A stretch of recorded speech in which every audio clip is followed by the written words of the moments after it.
Yes, Incarnate. I am Vvardenfell, and I can answer all your questions.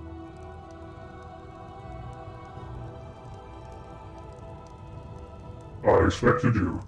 We have business, you and I. When I was young like you, I was very impatient. So I will keep our business short. Then later, there may be time for other things.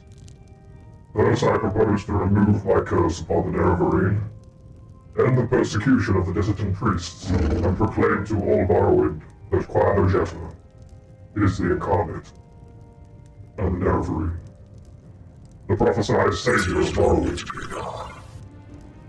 and the last hope to withstand the menace of Dagotha of the Sixth House. These things I will do, whether you wish or not. Next, I propose to surrender to you the power and responsibilities of defeating Dagotha. You may choose to refuse, but I will not compel you. You will receive the power as a gift in the form of an artifact called Wraithguard. You may accept this gift, then do with it as you will. You will receive responsibility as an oath. You may give your oath and then keep it or break it as you like. First, you will accept Wraithguard as a gift.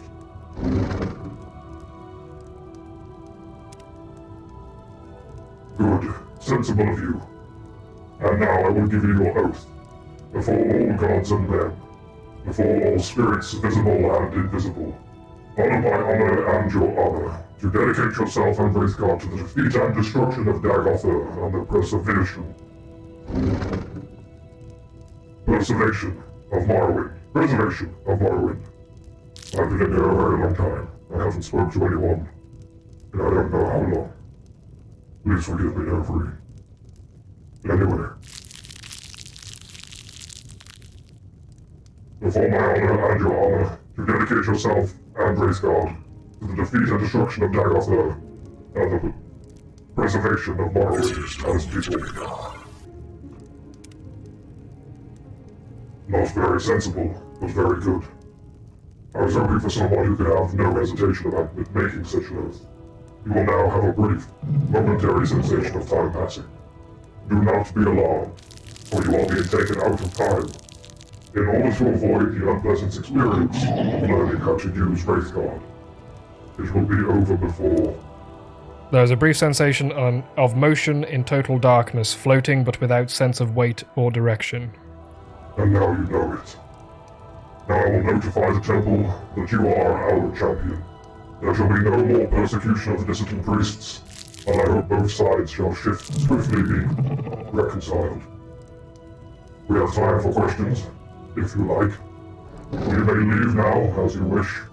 But I think there are at least two things you ought to know before you leave. How to use Wraithguard, and how to defeat Dagotha. To defeat Dagotha, go to Red Mountain to recover the artifact Ashlander from the Great Citadel of Vvardenfell. Then recover the artifact Blade Keening from the Great Citadel of Dojetta. Then proceed with Wraithguard, Ashlander, and Keening to the Citadel of Dagotha. Within the Citadel, find the Heart of Lorcan. Use the three artifacts to sever Dagotha's connection to the Heart. He will be destroyed and the Blight ended on Morrowind. Destroy Dagotha, you must sever his connection to the Heart of Lorcan. To do this, strike the heart with the artifact Ashlander once. Then strike the heart more than one time with the artifact Blade Keening. You must wear Wraithguard because you cannot handle either Ashlander or Keening unless you are wearing Wraithguard. That is the short, simple explanation. It is long explained. Here is the long, detailed explanation, written down for your convenience. Read it carefully, study it, commit it to your memory. Plan to defeat Dagotha. For the past 20 years, the Tribunal has tried unsuccessfully to execute this plan. However, we have failed because we require to stage an assault and simultaneously maintain the ghost fence. Is lonely to be gone. Are you going to keep doing that, Vivek? That's going to throw me off. We have failed because we require to stage an assault and simultaneously maintain the ghost fence to prevent the threatened large-scale breakout of Dagothar's blight hosts. To prevent the threatened large-scale breakout of Dagothar's blighted hosts. With the Nerevarine leading the assault, and the Tribunal free to devote their full energies to maintaining the Ghost Fence, this plan has a greater chance of success. Unfortunately, however, the loss of the artifacts Sunder and Keening and the recent increase of Dagothar's strength poses new problems for the execution of this plan. Therefore, our proposed plan has been the following 5 phases. A series of aggressive raids to scout the inside of the Ghost Fence. A series of aggressive raids to neutralize Dagothar's vampire kin and recover the artifacts from the bodies of his kin. An assault of Gate Citadel Vemainal to neutralize Dagoth Vemine and recover the artifact Hammer Sunder. An assault of Gate Citadel Odrossel to neutralize Dagoth Odrossel and recover the artifact Blade Keening. An assault on the Citadel Dagoth with the artifacts Wraithguard, Sunder, and Keening to sever Dagoth-Ur's connection to the heart of Lorcan and thus destroy Dagoth-Ur. Phase 1. Raids inside the Ghost Fence. The Tribunal Ordinators and Buoyant Armigers are familiar with the terrain and will provide maps and current intelligent reports. The region inside the Ghost Fence is dangerous, and the Nerevarine will need to be familiar with its particular challenges. After measuring skills and resources against Dagoth-Ur's defenses, the Nerevarine will need to know better how to pace a campaign, alternating raids with improving skills, getting better equipment, and stockpiling resources. Raids upon Ash Vampire Citadels. Dagoth-Ur's kin have become remarkably more powerful in the recent decades. After remaining stable for thousands of years, if they could be individually isolated and destroyed, they will not be able to support Dagoth-Ur in later stages of the war. It may also be that the dramatic increase of their power comes from the items enchanted by Dagoth-Ur. Salvage such items might contribute to our resources. Phase 3. Assault on Gate Citadel Vminal.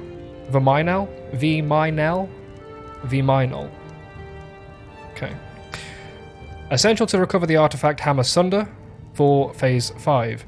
The Ash Vampire Dagoth Vminanen has possession of Sunder and probably seeks to discover the secrets of its enchantments. You may also have access to the notebooks and journals of Kagranak that have survived in the Dunmer workshop of Vminal. Phase 4. Assault on the Great Citadel Odrossel. Essential to recover the artifact Blade Keening for the Phase 5, the Ash Vampire Dagoth Odros has possession of Keening and probably seeks to discover the secrets of its enchantments. You may also have access to the notebooks and journals of Kagranak that have survived in the Dunmer workshops of Odrossel. Phase 5. Assault on Citadel Dagoth.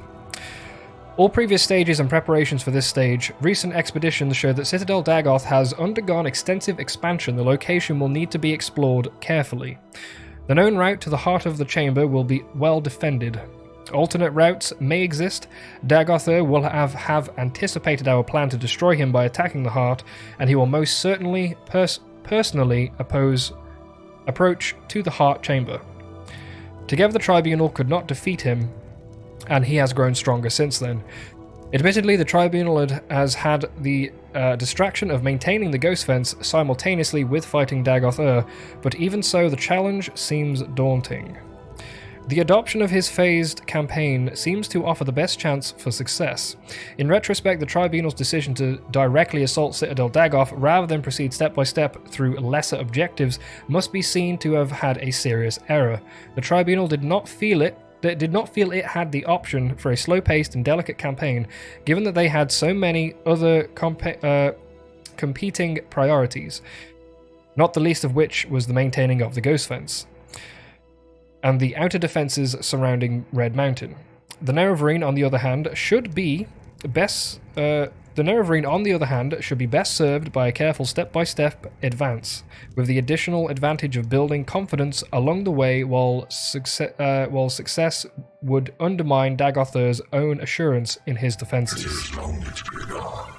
Employing Kagranak's tools against Dagoth-Ur. The source of Dagothar's supernatural power is the heart of Lorcan. The heart is also the source of the Tribunal's divine powers. During the mythic times, the gods took and hid Lorcan's heart beneath Red Mountain as a punishment for creating the mortal plane. The Dwemer discovered the heart while building underground colonies. High Craft Lord Khagranak created enchanted tools intended to tap the power of the heart. The War of the First Council was fought to prevent this sacrilege.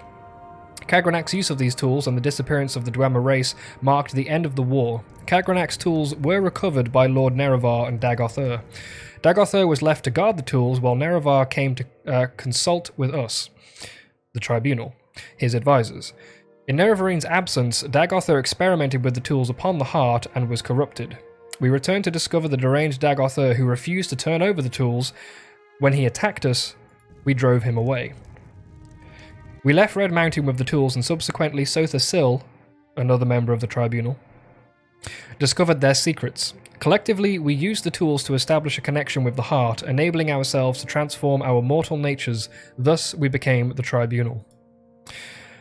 Dagothar had survived our attacks, and without the tools, in a manner not well understood, Dagothar also managed to establish a connection with the heart and to transform himself into an immortal being.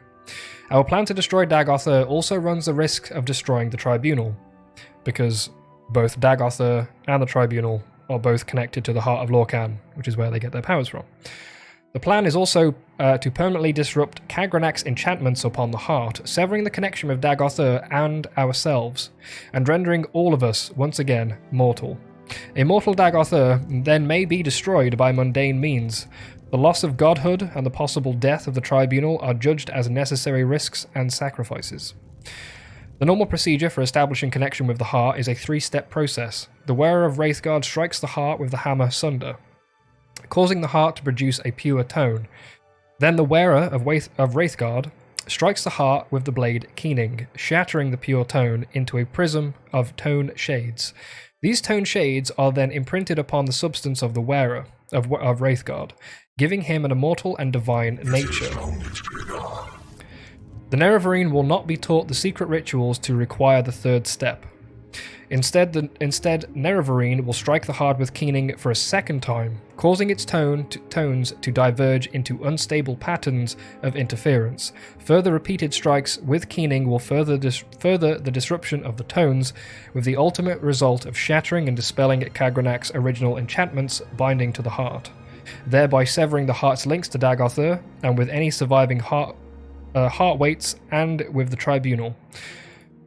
Destroying Khagranak's enchantments on the heart will also stop the corrupt effusion of the heart's divine power, and will end the blight on Morrowind.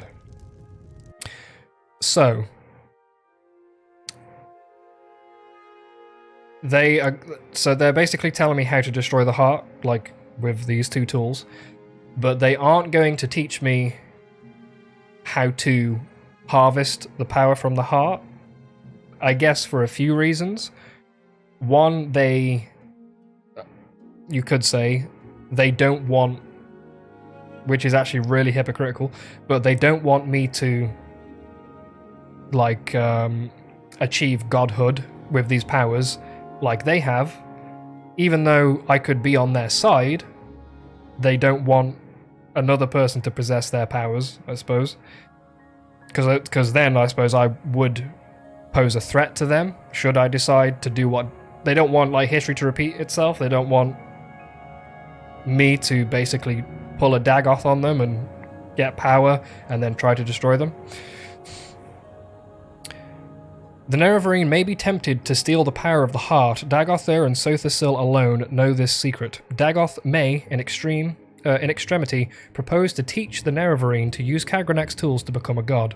We doubt that the Nerevarine is foolish enough to trust Dagothar, and we are content to take this risk. Be warned, the Nerevarine cannot safely equip either Keening or Sunder without wearing Wraithguard. The Nerevarine will be injured every moment holding either of these artifacts unless protected by Wraithguard. Persistence will be rewarded with death. So if you hold these tools without the gauntlet, you will die. If the Nerevarine can equip an item while not wearing Wraithguard and receive no injury, then the item is a counterfeit. One last note: Dagoth must not get hold of Wraithguard. The Nerevarine must prepare and use a recall or Almcivi intervention if there is any risk of death or capture. The element of surprise. Dagoth will not expect you to destroy Khagranak's enchantments on the heart. He does not know it is possible. He would not do it himself, and he knows we have never tried it. We will not believe anyone. We will not believe anyone would want to sacrifice the promise of such power. Further advancement in House Dagoth, as in all great houses, is by challenge and confrontation within the hierarchy. The Nerevarines' challenge and defeats of the Ash Vampires and battles with the Sixth House will be viewed in that light. Dagoth and his kin may assume the Nerevarines' ambition is to control the heart, given the assumption it is only reasonable that the Nerevarine would try to defeat each of Dagoth's subordinates in turn, working up to Dagoth himself. If the Nerevarine can be defeated, Dagoth... If the Nerevarine can defeat Dagoth and control the heart, so much the better. But logically, the Nerevarine would wish to rise as high in the hierarchy as possible before cutting a deal with the head of the house. Dagoth should try to recruit the Nerevarine into House Dagoth. It may be possible to pretend to join him and then betray him. However, any attempt to deceive him will be very risky. House Dagoth has a tradition of subterfuge and treachery, and because he is a deceiver, he will expect deception. Closing remarks. We place no compulsion upon the Nerevarine to adhere to the plans described here. We believe that they offer the best chance of destroying Dagoth, but we have also chosen to place our trust in the Nerevarines' judgment and skill. Frankly, we see no other alternative. If there are any doubts or questions, speak with Vivek. He has agreed to serve as the Nerevarines' guide and counselor of this campaign. Vivek is like such a little goth kid. It may be that the Nerevarine succeeds, the tribunal will not survive. Such sentiments as might have been expressed to the tribunal should, in that case, be addressed to the land and the people of Morrowind. So the people of Morrowind should be told if the tribunal die, because they're seen as their current, rulers and gods. May the happy convergence of fortune and prayer meet in our destiny. On behalf of Lady Amalexia and Lord Sothasil, Vivek. So, that's how Vivek suggests that we defeat Dagoth. We have to go and collect these ancient Dwemer tools that they used to get their powers, but use the tools to destroy the heart. Also, Vivek is very lonely. I accepted Wraithguard from Lord Vivek, and I swore my oath before all gods and men, before all spirits visible and invisible, therefore to the honour of Vivek's honour, to dedicate myself and Wraithguard to the defeat and destruction of Dagoth and the preservation of Morrowind and its people.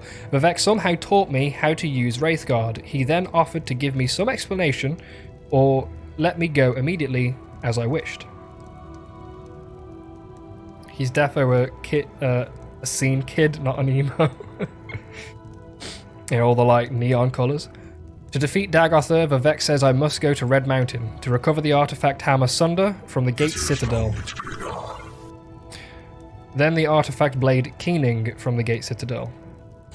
Then with these artifacts and Wraithguard, if I destroy the enchantments on the Heart of Lorkhan in Dagoth's Citadel, it will be destroyed, and the Blight ended. Vivek gave me the plan to defeat Dagoth and explained the details. Wraithguard. Resists basically everything for 20%. Legendary Gauntlet crafted by Tonal Architect Lord Khagranak of the Dwemer to manipulate the Heart of Lorkhan. Wraithguard is the only means by which to avoid fatal effects of wielding the Dagger Keening and the Hammer Sunder, worth 500,000 gold.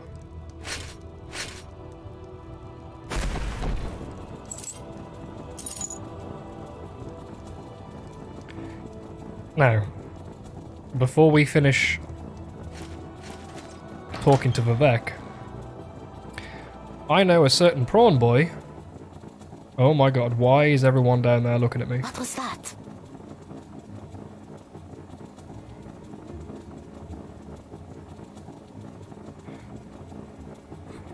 I don't feel very safe that everybody is down there. But yes, I know a certain prawn boy that would very much like to meet Vivek. However, all those people are making me nervous, so I will get Julan later and introduce him to Vivek. Maybe Julan can help. Perhaps Dagotha is allergic to shellfish. You are curious what really happened at Red Mountain? What really happened to the Dwemer? What was the Dwemer's sin? What was it like to be a god? Do I remember being immortal? How do I feel about the people of Morrowind? In my library, I have made available 2 conflicting accounts of the events of Red Mountain. My own true account and another false account, common among the Ashlanders and preserved in the Apocrypha. I do not know whether you believe my account or not. I leave it up to you to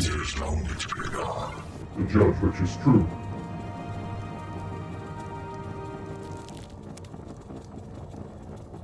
I have no idea what actually happened to the Dwemer. I have no sense of them in the timeless divine world outside the mortal time. And in fact, if I did believe they existed, I would be in no hurry to make contact with them. They may, with some justice, hold the Dunmer race responsible for their fate. My intuition is that they are gone forever, and that is perfectly fine with me.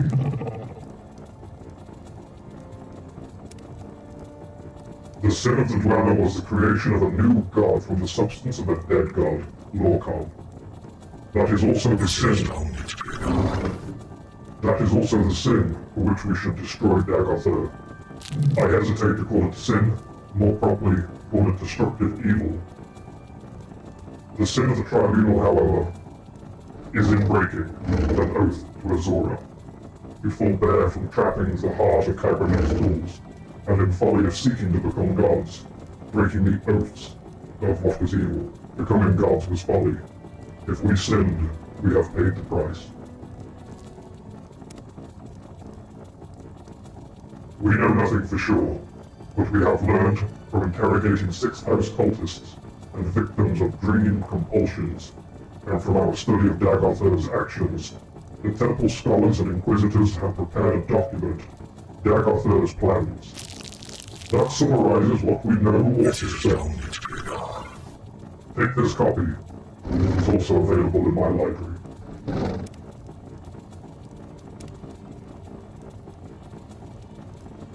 Dagotha's powers, he is able to send his mind into the dreams of susceptible victims across vast distances. The victims are either swayed by his compulsions or driven mad. He also seems nearly invulnerable to physical or magical harm. His flesh, and the flesh of his followers, evolves towards a mutable magical form. Dagotha in the highest ranks can control the distorted manifestations of their flesh. Lower ranks lose control of their bodies and become mindless, hopeless monsters. You want to chide me? Why did I murder Nerevar? Why did I break my oath to Azora to not use Khagranak's tools? Why did I cause others to suffer? We did not murder Nerevar. The legend that we murdered Nerevar comes from a story told by a shield companion to Nerevar.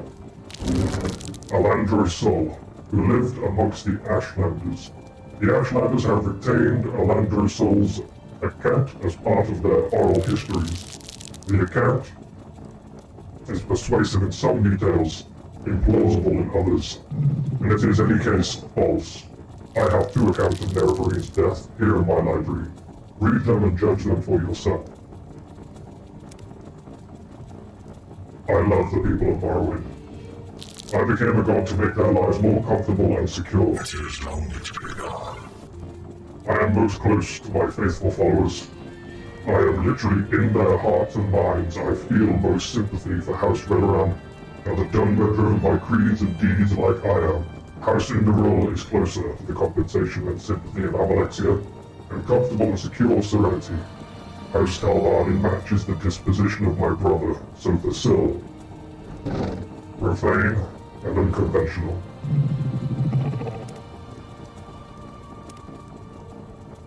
House Alalu represents the future of the Dunmer, integrated into sophisticated mainstream of traditionalist, graceless, godless culture of the Empire. House Dres represents the past, pre-tribunal Great House culture, and persistent tradition of Daedra and ancestral worshipping civilized Dunmer clans. And I even love the Ashlanders, for their perseverance, the most ancient barbarian tribal traditions of the Dunmer, who first settled in Morrowind. Why did I suppress the Apocrypha? Because it was such an unfortunate mixture of truce, falsehood, and speculation that I could not afford to manage the confusion reaction of our faithful. Any doubt whatsoever weakened their faith, and we needed their faith to give us the power to maintain the Ghost Fence. In retrospect, perhaps we lost faith to those who needed it while persevering the faith of the meek and indifferent. Perhaps a mistake was made. Who can say? Along with Lord Nerevar and his insistence, Amalexia, Sothasil, and I swore before our gods and oaths of the time, the Daedra Lord Azura, never to employ the tools of Khajiit for any purpose. We broke our oaths. We turned our backs on the old gods. I still see no compelling reason to worship any of the Aedra or Daedra. But the reason, for the respect I held for Nerevar, and the respect I held for myself, I should never have betrayed my oath. Of all my life actions, I most regret that failure.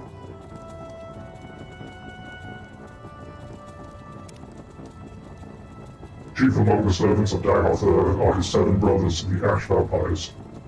Powerful half-whites and cunning sorcerers of old, these creatures appear to die, but always are revived at the heart. Somehow Dagoth has conferred some portion of his immortality upon them. Perhaps they sustain themselves through the more conventional sorcery. What is it like to be a god? It is like being a juggler. They are always moving, and you learn to know where they are without even thinking about it. Only there are many, many things moving, and sometimes, like any juggler, you drop something. I'm afraid it has become a lot more matter of dropping things. I'm afraid it has become a matter of dropping things more lately. There's too much to do and not enough time. I'm losing my touch. Perhaps I am growing old. It is a bit like being awake and asleep. Awake, I am here with you, thinking and talking. Asleep, I am very, very busy. Perhaps for other gods, the complete immortal ones, it is only like that, being asleep, out of time. Me, I exist once inside of time, and outside of it. It's nice never being dead, too. When I die in the world of time, then I am completely asleep. I'm very much aware that all I have to do is choose to wake up. I'm alive again. Many times I have very deliberately tried to wait patiently a very long, long time before choosing to wake up. And no matter how long it feels like I wait, it always appears when I wake up that no time has passed at all. That is the God place. The place out of time where everything is always happening all at once. I suppose now we're in here, we can take our robe off and look at Wraithguard. So it's like a special kind of Dwemer gauntlet. It's like a power glove, like a power fist or something.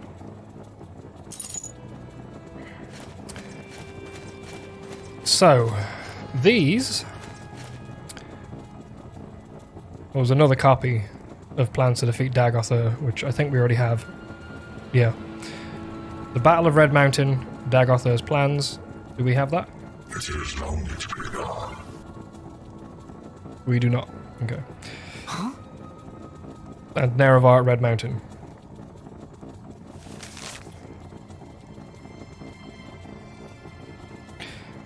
So this... Wait, we did read this, right? Because it's got the phases... Oh, no. So we read the Tribunal's plans to take care of Dagoth. Vivek needs to be a dad. It lets you not shred yourself when you bonk things. But yeah, we read the Tribunal's plans for defeating Dagothr. And now this accounts Dagothr's... I wish you would shut up, Vivek. This recounts what the Tribunal believe Dagothr's plans are. Wraith Gwars. Yes, we give the tools to Gwarvis, and then we send him into Red Mountain, and he'll hack and slash and tumble and crush and destroy everything. The following documents were prepared by temple scholars and agents of the Inquisition for Lord Vivek. From interrogations of captured sleepers and other Sixth House cultists, from studies and manuscripts written by the cultists and victims of dream-induced mania from interviews with Lord Vivek concerning historical campaigns against Red Mountain, and from broad conjunctions and inferences made upon those materials. This is our best estimate of Dagothr's motivations and objectives in the most recent phase of his war upon Morrowind. I don't know if you guys know this, but it is apparently lonely to be a god. Basic objectives. Establish a theocracy in Morrowind based on the worship of the newborn god Akulakhan, second Numidium, to be created by Dagothr from the heart of Lorkhan and the body constructed according to the principles and rituals pioneered by the Dwemer Kagranak. Establish the ancient heirs of House Dagoth and the god priests of Akulakhan, and the sixth house of Dagoth as the dominant political power in Morrowind. Through charismatic conversation, unite the Dunmer under the guidance of Dagothr to battle against the foreign animals who hold Morrowind in subjection. Note, Dagothr has apparently adopted the views and motivations of the Dwemer High Craftlord Kagranak in effort he... what does that mean?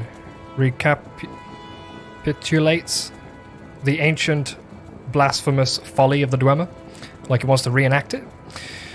Expose the false worship of the Tribunal and destroy the ecclesiastical authority of the political powers of the temple. How much of the dissident priests or the cult of the Nerevarine may be controlled or influenced by the Sixth House in this regret is open to speculation. Man, everyone just wants this heart. I know, this heart. Lorkhan has a lot of love to give, I think.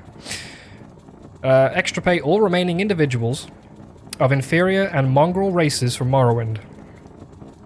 Drive the Empire from Morrowind. Recover ancient territories stolen by Skyrim and Argonia. Extend the worship of Akulakhan to all nations of Tamriel through subversion and conquest. Plans to establish and expand the Sixth House. Phase 1, secure Red Mountain against the Tribunal intruders. Deny the Tribunal access to the Heart, weakening the Temple while securing Red Heart for the creation of the Akulakhan. Keep the construction of the second Numidium a secret. Phase 2, create passive servants in the ever-widening circles around Red Mountain by broadcasting conclusions couched in dream imagery to susceptible subjects in their sleep. Establish a major operational base in Kogarun for further operations in the Ash Wastes. Establish smaller bases near the port villages and in lower-class waterfront districts in Vivek. Infiltrate and subvert smuggling syndicates. Recruit willing followers from the disaffected populations, including the underworld, the poor, the rabid, the anti-imperial activists. Phase 3. That too, Vivek. Expand from smaller bases to other towns and villages and recruit indoctrinate subjects to make susceptible by dream sendings, occupy abandoned towers and ruins, and train corrupted cultists as raiders and irregular troops. Identify, discredit, and decimate possible sources of political resistance. Phase 4. Use assassination and terror to weaken the district and disrupt the Legion and the Imperial bureaucracy along with the Halalu sympathizers. Inspire popular uprisings of the native poor against the foreign rich and powerful. Summon sleepers and dreamers to Dagothr to work on the second Numidium. Inferring Dagothr's perspectives. Dagothr thinks on a large timescale. For most part, in the outside of timescale of the divine consciousness, he thinks that only obstacles of mythic scale are worth considering. He believes he is fated to rule Morrowind, to free Morrowind of the Empire and to become the new, hard-loving father of Morrowind. Given that perspective, the only opposing force Dagothr worries about are the Tribunal, the Daedra, and the Emperor, and the Incarnate. With the Tribunal's loss of Sunder and Keening, and with the diminishing resources of Vivec, Amalexia,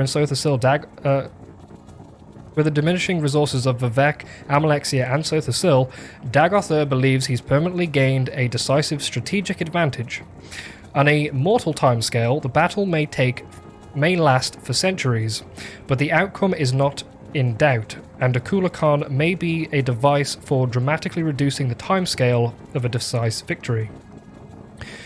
The myth of a dynamic invincibility of the Emperor and the Empire has long been unquestionable, undoubtedly, an intimidating threat, but recent rumours of unrest in Cyrodiil, of the Emperor's failing health, and the unsettled question of succession have diminished the scale that threat. Nonetheless, the revelation that the Nerevarine is a pawn, not a prawn, that's Julan, in the Imperial intelligence, handpicked and sent to Morrowind by the Emperor himself, may cause Dagothr considerable anxiety. The Daedra represent no coherent obstacle to Dagothr. Nonetheless, their personal abilities and their influence upon the fanatic followers is considerable. Their motives and actions obscure, and Dagothr remains concerned about them. The Incarnate represents Saint Nerevar, a mythic force that was previously defeated by Dagothr, and Dagothr is obsessed with this threat. At the same time, Dagothr knew Nerevar personally. He knew that he was a mortal man with faults and weaknesses. Dagothr may have some hope of seducing or negotiating with Nerevar's reincarnation. Further, when Nerevar and the Tribunal defeat Dagothr, they were strong and allied. Now the Nerevarine and the Tribunal are weak. Opposed and divided, therefore, though the Nerevarine and the Tribunal represent the most serious threat to Dagothr's plans, he still has good reason to believe that this time he will prevail.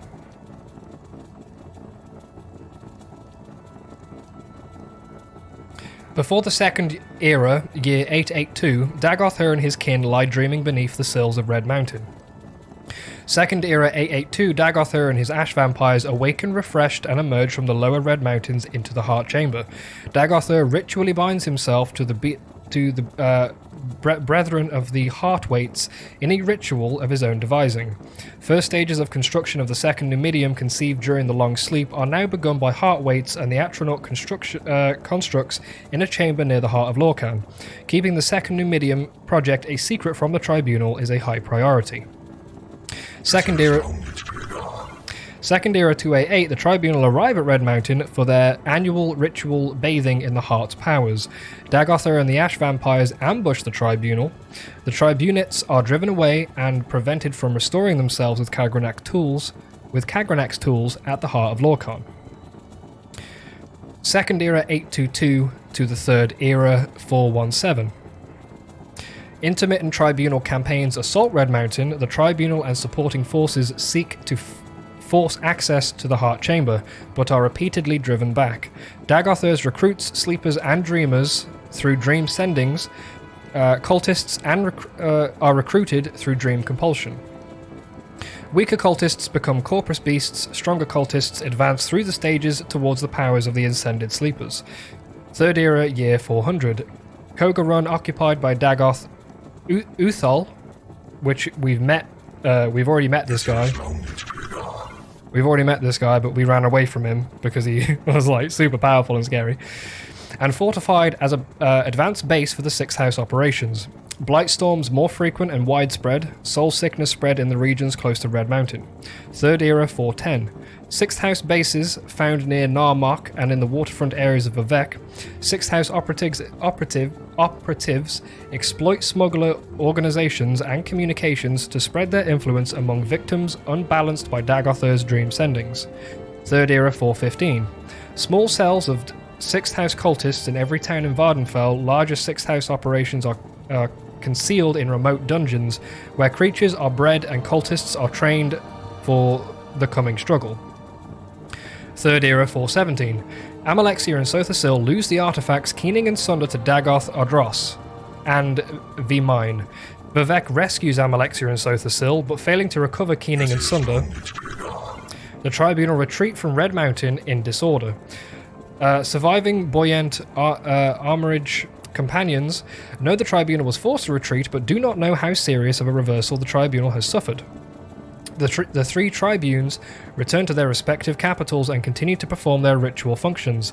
The tribunes continue to grow weaker without access to the heart, and because of the resources required to support the ghost fence, the inner circle of the tribunal priesthood has begun to suspect the tribunal has suffered serious from their wounds and demoralization in the wake of the reverse at Red Mountain, but do not recognize the scale of the problem.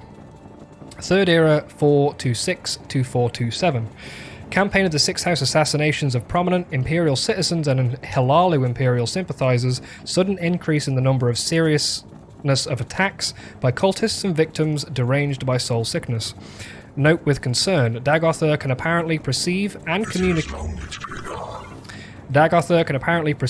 communicate directly through his cultists. Sleepers and dreamers are often reported speaking as though with Dagothr's voice and intention, which are those people in towns that are like, Dagothr is coming.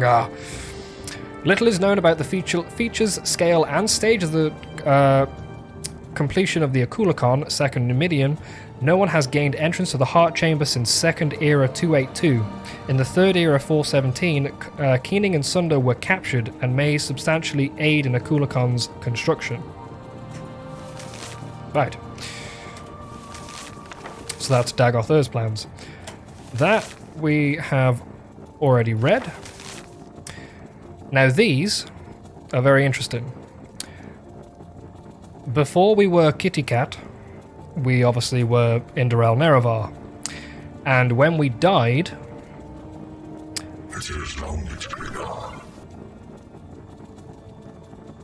Why did her mouth move when he said that? Did you see that? That was so...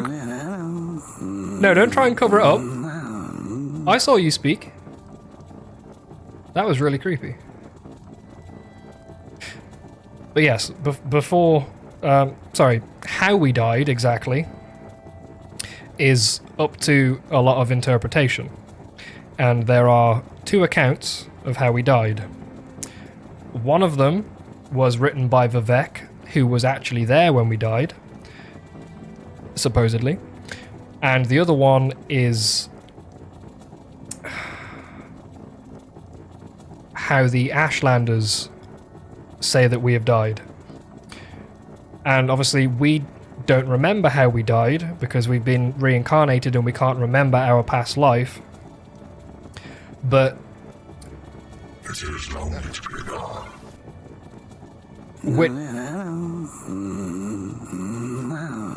I definitely saw you do it that time. Whichever account of how we died is true will change our opinion on certain people. For example, if it was Vivek's fault that we died, then obviously we're not... You would be a little bit less trusting of Vivek because he led to you dying previously. So, whichever account you feel is true will sort of sway your disposition with certain people. And I don't believe there is actually... Is someone there? Like a canon sort of outcome. It is still up to your own interpretation which one of these events was real. There isn't actually a set, like, you can't get it wrong. Right, so there's the Battle of Red Mountain, and then Nerevar of Red Mountain. So this particular version, this recount of what happened when we died, is in the words of Vivek. So this is how Vivek apparently said that we died. Whether or not it's true, we will have to decide after we read the other one as well, and then see which one seems like it would be more likely, I suppose. The Battle of Red Mountain and the Rise and Fall of the Tribunal. The following is a transcript of words of Lord Vivek addressed to the dissident priests Malur Omayan, who confronted Vivek with the Ashlander traditions surrounding the Battle of Red Mountain and with the prophecies of the Nerevarine and the unnamed magistrates of the Inquisition who joined Vivek in interrogating the dissident priests. Who can clearly recall the events of the distant past? But you have asked me to tell you, in my own words. The events surrounding the Battle of Red Mountain, the birth of the Tribunal, and the prophecies of the Nerevar reborn, here is what I can tell you. When the Chimer first abandoned the herds and the tents of their nomadic ancestors and built their first great houses, we loved the Daedra and worshipped them as gods. But our brethren, the Dwemer, scorned the Daedra and mocked our foolish rituals and preferred instead their gods of reason and logic. So the Chimer and the Dwemer were always at bitter war, until the Nords came and invaded Resdayn. Only then did the Chimer and the Dwemer put away their strife and join together to cast out the invaders. I don't know whether or not it will explain this bit later on, but before Morrowind was called Morrowind, it was called Resdayn. And the Chimer are the Dark Elves, but before they were Dark Elves, they were called Chimer. So the Dark Elves will be referred to as Chimer, and Morrowind will be referred to as Resdayn. Once the Nords were driven out, General Nerevar of the Chimer and General Dumak of the Dwemer, who had come to love and respect one another, resolved to make peace between their people. In that time, I was just a junior counselor to Nerevar, Vivek was, and Nerevar's queen, Amalexia. So in our past life, we used to be married to Amalexia, and his other favourite counsellor, Sotha always doubted that such a peace might long survive, given the bitter disputes between the Chimer and the Dwemer, but by negotiation and compromise, Nerevar and Dumak somehow managed to preserve a fragile peace. But when Dagoth Lord of House Dagoth and trusted friend of both Nerevar and the Dwemer, brought us proof that the High Engineer Khagranak of the Dwemer had discovered the heart of Lorcan and that he had learned how to tap its powers and was building a new god, a mockery of the Chimer faith and the fearsome weapon, we all urged Nerevarine to make war on the Dwemer and to destroy the threat to the Chimer beliefs and security. Nerevar was troubled. He went to Dumak and asked if what Dagoth said was true, but Khagranak took great offence and asked whom Nerevar thought he was, that he might presume to judge the affairs of the Dwemer. Nerevar was further troubled and made a pilgrimage to Holomaean, the sacred temple of Azura. The Azura confirmed that all that Dagoth had said was indeed true, and that the creation of a new god of the Dwemer should be prevented at all costs. When Nerevar came back and told us what the goddess had said, we felt our judgments confirmed and never again concealed him to war. Chiding Nerevar for his naive trust in friendship and reminding Nerevar of his duty to protect the faith and security of the Chimer against the impetus and dangerous ambitions of the Dwemer, then Nerevar went back to Vvardenfell one last time, hoping that negotiations and compromise might once again preserve the peace. But this time, the friends Nerevar and Dumak quarrelled bitterly, and as a result, the Chimer and Dwemer went to war. The Dwemer were well defended by their fortress at Red Mountain, but Nerevar's cunning drew most of Dumak's armies out into the field and pinned them there. While Nerevar and Dagoth, a small group of companions, could make their way into the Heart Chamber by secret means. Where was I at? While Nerevar and Dagoth and a small group of companions could make their way into the Heart Chamber by secret means, there Nerevar and the Chimer King met Dumak, the Dwarf King. And they both collapsed from grievous wounds and draining magics. With Dumak fallen and threatened by Dagoth and others, Khagranak turned his tools upon the heart, and Nerevar said he saw Khagranak and his Dwemer companions all at once disappear from the world. In that instance, the Dwemer everywhere disappeared without a trace, but Khagranak's tools remained, and Dagoth seized them. And he carried them to Nerevar, saying, "That fool Khagranak has destroyed his own people with these things. We should destroy them right away, lest they fall into the wrong hands." But Nerevar was resolved to confer with his queen and his generals, who had foreseen that this war would come and whose counsel he would not ignore again. I will ask the tribunal what we should do with them, for they have had wisdom in the past, and I have not. Stay here, loyal Dagothur, until I return. So Nerevar told Dagothur to protect the tools and the heart chamber until he returned. The Nerevar was carried to us, where he waited on the slopes of Red Mountain, and he told us all that had transpired under Red Mountain. What Nerevar had said was that the Dwemer had used the special tools to turn their people into immortals, and that the heart of Lorcan held wondrous powers. Only later did we hear from others present that Dagoth had thought the Dwemer destroyed, not made immortal, and no one knows for sure what really happened. After hearing Nerevar, we gave our counsel, and he requested, proposing we should preserve these tools in trust for the welfare of the Chima people, and who knows, perhaps the Dwemer are not gone forever, but merely transported to some distant realm from which they may someday return to threaten our security once again. Therefore, we need to keep these tools and study them and their principles, so that we may be safe in future generations. And though Nerevar voiced his grave misgivings, he was willing to be ruled by our council under one condition, that we all together would swear a solemn oath upon Azura that the tools would never be used in a profane manner that the Dwemer had intended. We all readily agreed and swore solemn oaths at Nerevar's dictation. So then we went with Nerevar back into Red Mountain and met with Dagoth. Dagoth refused to deliver the tools to us, saying that they were dangerous and that we could not touch them. Dagoth seemed to be irrational, insisting that he could only be trusted with the tools, and then we guessed that he had somehow been affected by the handling of the tools. But now I feel sure that he had somehow privately learnt the powers of the tools, and had in some confused way he must have them for himself. Then Nerevar and our guard resorted to force to secure the tools. Somehow Dagoth and his retainers escaped, but we gained the tools, and delivered them to Sothasil for study and safekeeping. For some years we kept the oaths we swore to Azura and Nerevar, but during that time, in secret, Sothasil must have studied the tools and the divine mysteries, and at last he came to us with a vision of a new world of peace, with justice and honour for nobles, and health and prosperity for the commoners.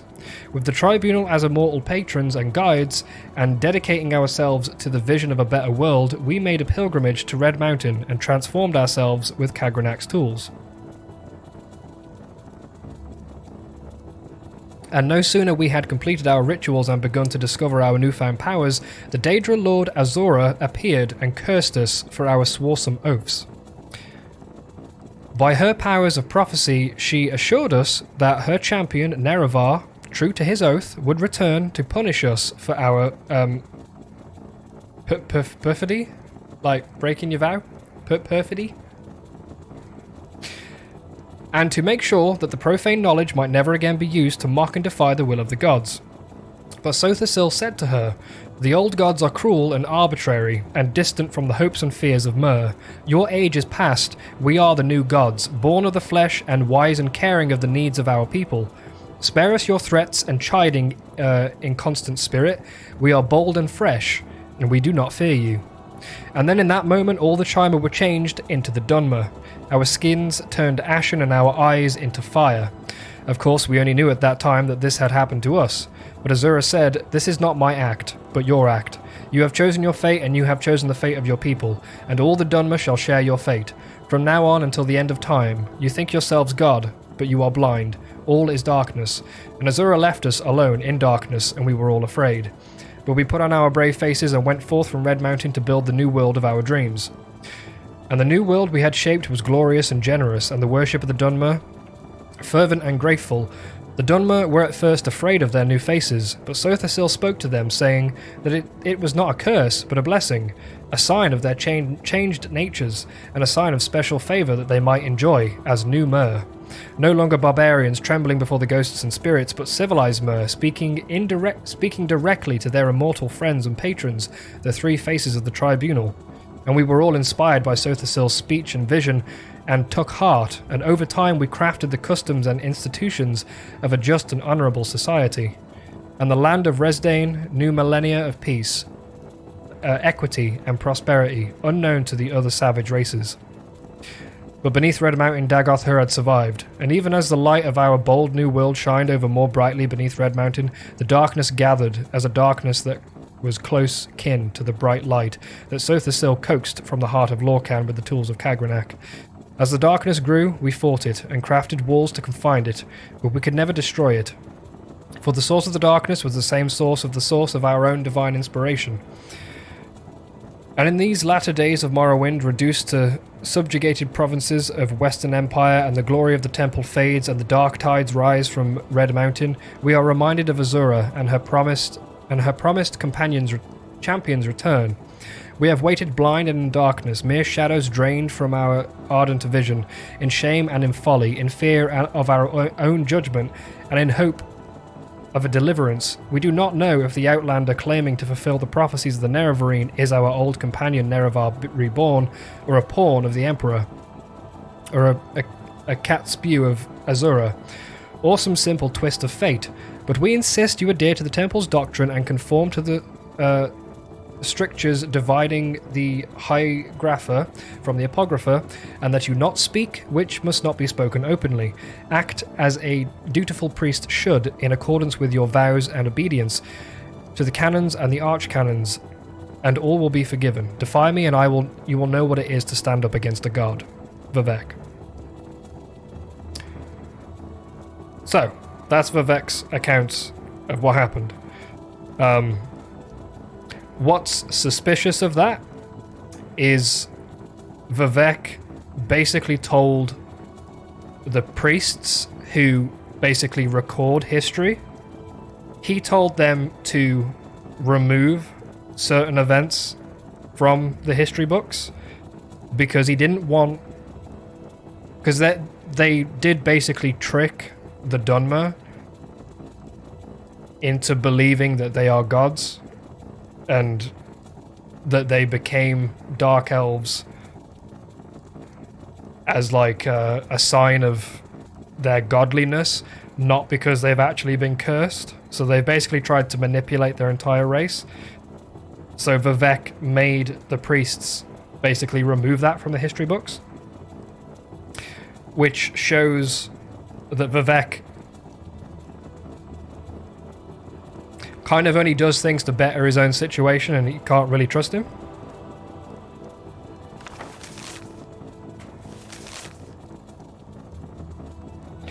Now, this account is basically the things that Vivek told the priests to remove from the history books. So this is what actually happened, apparently. The following is from the Apocrypha, the hidden writings of the Tribunal Temple. It is a scholarly retelling of a traditional transmitted through the Ashlander concerning the Battle of Red Mountain and the subsequent events. The Ashlander associate this tale with the telling of Alandro Sul, a shield companion of Nerevar, who came to live among the Ashlanders after the death of Nerevar during the ascension of the Tribunal. So this account was told by Nerevar's bodyguard, who was there when Nerevar died, basically. So the other account was what Vivek said happened, and then this is what, like, a good friend of Nerevar, us, said happened. There are many variant treatments of this story, but the primary elements are consistent throughout the tradition. The murder of Nerevar, the tragic fate of Dagoth, and the profane source of the Tribunal's divine powers are denied by Temple doctrine as ignorant Ashlander superstitions and not widely known among civilized Dunmer. Resdain present-day Morrowind was contested ground between two very different types of Mer, the Chimer, who worshipped the Daedra, and the Dwemer, who worshipped the profaned and secret powers. Those two people warred with each other constantly until their lands were invaded by a young, vibrant and violent alien culture, the Nords. Two heroes, one from the Chimer and one from the Dwemer, Inderel Nerevar and Dumak Dwarf Orc, made peace between their people together to outstead the alien invaders. Then these two heroes worked long and hard to maintain that peace thereafter. Though their councillors thought it could not last, or worse, that it shouldn't, Nerevar's queen and his generals, Amalexia and Sothasil and Vivek, told him to claim all Resdayn for his own. But Nerevar would not listen, for he remembered his friendship with Dumak, therefore there would only be peace. Until Dagoth arrived, House Dagoth had discovered the source of the profane and secret power of the Dwemer, the legendary heart of Lorkhan, which Dumak's people had used to make themselves immortal and beyond the measure of the gods. In fact, one of their high priests, Kagranak, was building a new god so that the Dwemer could claim Resdayn for their own. The tribunal urged Nerevar again to make war on the dwarves. Nerevar was troubled. He went to Dumak, his friend of old, and asked if Dagoth was true. But Kagranak and the high priests of the Dwemer had kept their new god a secret from their king. And Dumak said the Dwemer were innocent of any wrongdoing.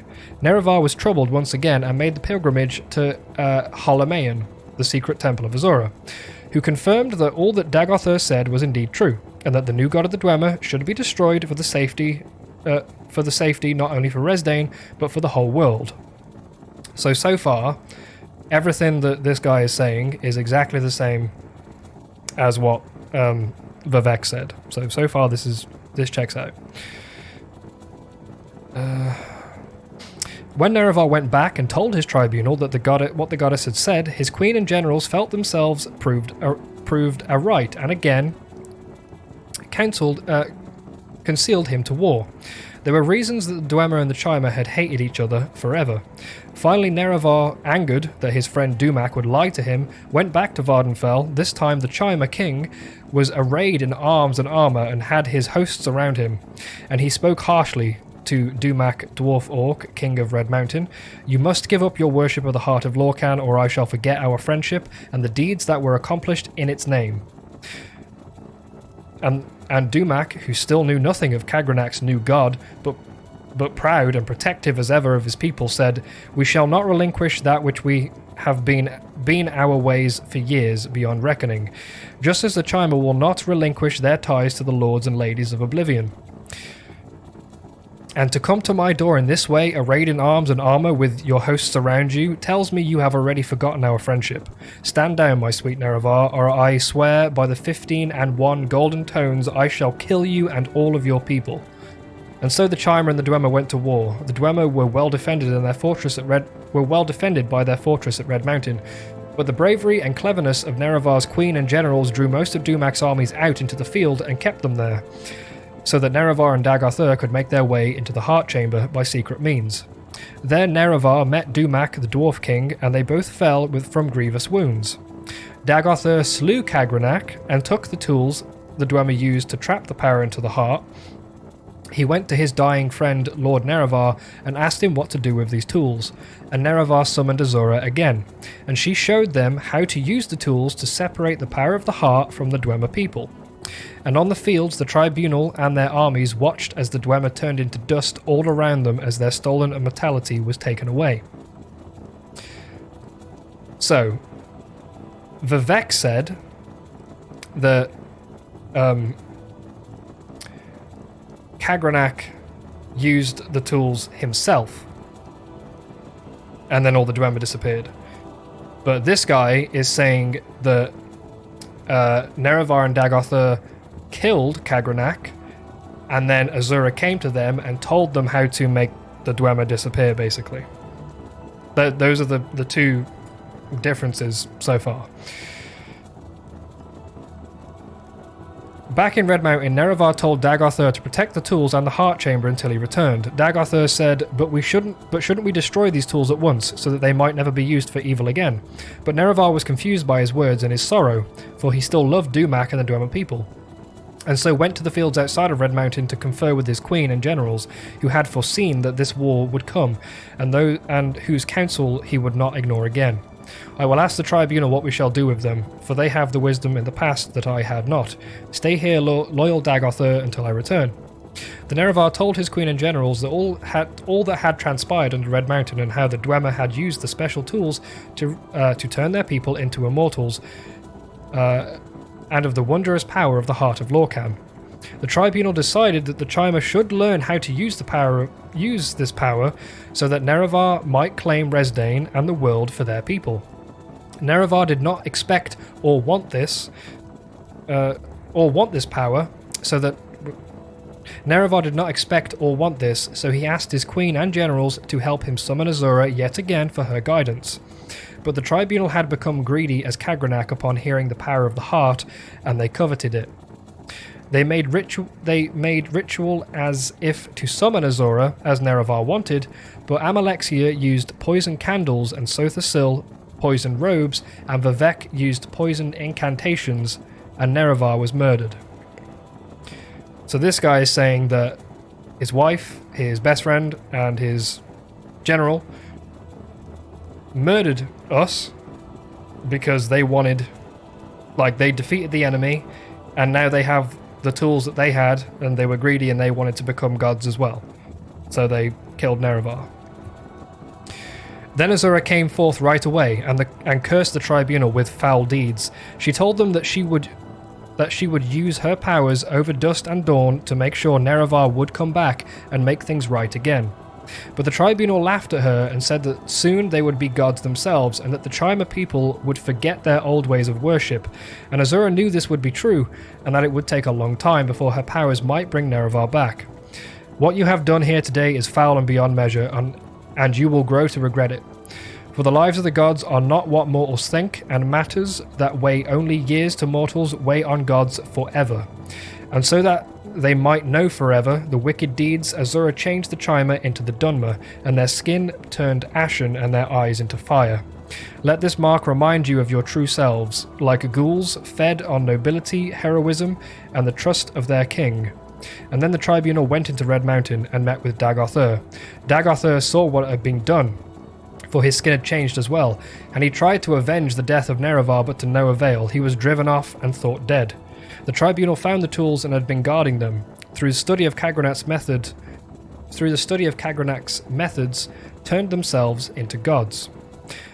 So Dagoth-Ur, at the moment, present day, the bad guy who needs to be destroyed, was the only person who tried to avenge our death and kill the tribunal, but obviously he was already wounded and there was 3 of them, so they fought him off and he escaped, but they thought he had died from his wounds. Thousands of years after the apotheosis, the tribunal are still the gods of Morrowind, and the old ways of worship are remembered only by a few. And this is why you have the Great Houses and then the Ashlander camps. That's where the split came from. The people who chose to follow Vivek and the tribunal became the Great Houses and civilized people and believe them to be gods and don't really care too much about the actual gods that did create them. And then you have the Ashlanders, who were basically cast out by this new civilized society because they believed in their traditional ways. So they just chose to live nomadic lives the other side of the island, basically. Thousands of years after... And the murder of Nerevar is known to fewer, but his queen and generals still fear his return. For the words of Azura lingering along, they see the mark of her curse on their people every day. Right. There won't be any more reading for a while now. So, I personally believe the last account that we just read, that the tribunal killed us in our previous life. And the reason I believe that is because Azura has already come to us and done all of the things that account said would happen, that she would, tell us that we are the reincarnation, and that she gave us the Ring of Moon and Star, and that she wants us to basically dethrone the tribunal. Yes. So that account of things, I personally think is the correct one of what happened. And the other one is just Vivek trying to save face because he doesn't want to lose his powers. But it's kind of inevitable because he's now pretty much fucked because he can't get access to like recharge his powers. So he's trying to be as diplomatic as possible to... He's trying to save himself and save the people of Morrowind. So he wants, in that sense, the same thing as Azora, to save the people of Morrowind. But he's kind of in denial about the fact that the only way to save the people of Morrowind is for him to die. That is a byproduct of how you're going to save everybody.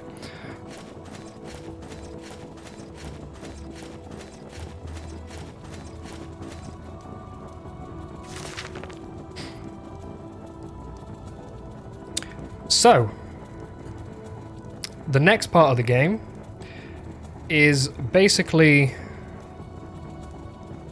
I think we've probably got 2 more streams before we finish the main quest. Because the next part is to go to all 3 citadels and collect... 2 citadels to collect Keening and Sunder. But then we also need to defeat all of the ash vampires. So we already found one of them, Dagoth Orsul or Ulith, whatever his name was. There's about 4 of those dudes who are like directly under Dagoth, and 2 of them have the tools that we need. We need to go to these like really massive Dwemer citadels and battle our way through, find these guys and kill them, because then that will weaken Dagoth a little bit. And then once we have all the tools, we need to come back to Vivek, show him that we have the tools, and then he'll tell us how to get into the center of Red Mountain, where we will try and find Dagoth, which is the end of the game. So I reckon we'll probably do all of that in like 2 streams. So like the next stream will be getting all the tools and killing the ash vampires, and then the stream after that will be the end of the main quest. And then once that's done, then we have the DLC. The 2 DLCs. So before we get to that part, there's loads of mods that I found that like completely overhaul the end of the game and make it a lot more epic and a lot more interesting. So I need to install all of that before whatever the next stream day is. When is it? Sunday? Yeah. I need to do all that before Sunday. So actually, Monday night, we'll be finishing the main quest. If we are able to, like, stay on track.